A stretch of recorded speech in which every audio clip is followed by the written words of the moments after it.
मैंने अपने जीवन में कभी ये नहीं सोचा था कि कोई खिलाड़ी एक पान मसाला की आर्ट करेगा और पैसा इतना इंपॉर्टेंट नहीं है कि आप किसी पान मसाले की आर्ट करेंगे। बहुत और तरीके हैं पैसा। क्या भाजपाई बनने के लिए जरूरी होता है बेशर्म बनना, आंखों से शर्म का पानी निकाल देना, पूरे आत्मविश्वास के साथ झूठ बोलना ताकि झूठ भी सच लगने लगे? क्योंकि भाजपा के सांसद और पूर्व क्रिकेटर गौतम गंभीर ने पान मसाला का प्रचार करने वाले खिलाड़ियों पर निशाना साधा है और खुद को दूध से धुला हुआ दिखाने की कोशिश की है।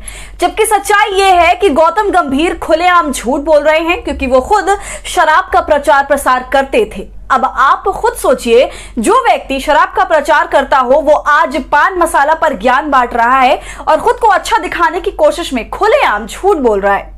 नमस्कार, आदाब, आप देख रहे हैं खबर अड्डा और मैं हूं आपके साथ सुम्बुलीरम। किसी ने सच ही कहा है कि जो भी कहो तो सोच समझ कर। लगता है गौतम गंभीर को इस बात का ख्याल नहीं रहा क्योंकि वो जिस पार्टी से आते हैं उस पार्टी के सबसे बड़े नेता देश के हर नागरिक को 15 लाख देने का वादा कर जाते हैं। उसी सरकार के 2 नंबरी मंत्री और मीडिया के चाणक्य अपने ही नेता के बयान को जुमला बता देते हैं।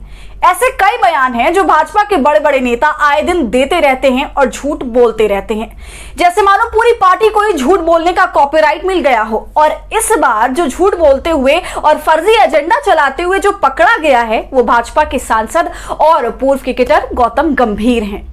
यूं तो गौतम गंभीर दिखने में शांत लगते हैं, लेकिन अभी हाल ही में आईपीएल में जो कुछ हुआ उसे पूरे देश ने देखा।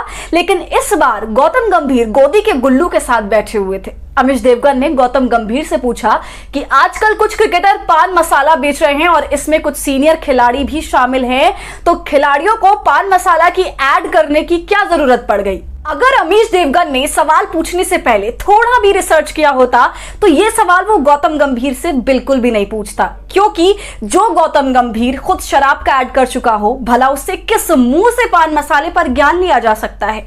लेकिन अमीश देवगन ने सवाल पूछा तो गौतम गंभीर ने बड़े गंभीर अंदाज में पान मसाला का प्रचार करने वाले खिलाड़ियों को घृणित और निराशाजनक बताया। गंभीर ने आगे कहा कि मैंने अपने जीवन में पान मसाला का ऐड करने की कभी नहीं सोची और ना ये सोचा कि कोई खिलाड़ी पान मसाले का ऐड करेगा। ये बेहद खराब और दुखद है। क्रिकेटर रोल मॉडल होते हैं।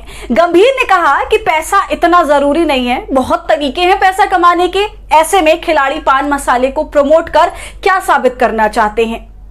तो सुनिए गौतम गंभीर जी, जो ज्ञान आज आप टीवी पर बैठकर दे रहे हैं वो ज्ञान कहां चला गया था जब आप शराब का प्रचार कर रहे थे?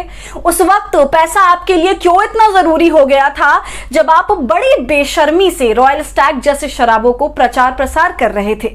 उस समय भी पैसा कमाने के बहुत सारे तरीके थे, लेकिन आपकी ऐसी क्या मजबूरी थी जो आप शराब का प्रचार कर रहे थे? तो पैसा कमाने के हवस में अगर आपको शराब का प्रचार करने पर शर्म नहीं आई तो आप किस मुंह से पान मसाले का प्रचार करने वाले क्रिकेटरों को, खिलाड़ियों पर ज्ञान बांट रहे हैं? 2009 में जब गौतम गंभीर टीम इंडिया का हिस्सा थे तब रॉयल स्टैग ने उन्हें अपना ब्रांड एम्बेसडर बनाया था। यह फोटो तब की है जब गौतम गंभीर रॉयल स्टैग के एक इवेंट में होटल ललित पहुंचे हुए थे। अब आप जरा रुककर सोचेंगे तो आपको गौतम गंभीर का वो टैगलाइन याद आ जाएगा जिसमें वो रॉयल स्टैग के लिए मेक इट लार्ज का टैग लाइन दिया करते थे। ज्ञान देना और दूसरों पर उंगली उठाना बहुत आसान काम है, लेकिन कभी शीशे के सामने खड़े होकर शायद गौतम गंभीर अपनी शक्ल देखें तो उन्हें वो दिन भी याद आ जाएंगे जब वो शराब का प्रचार करते थे।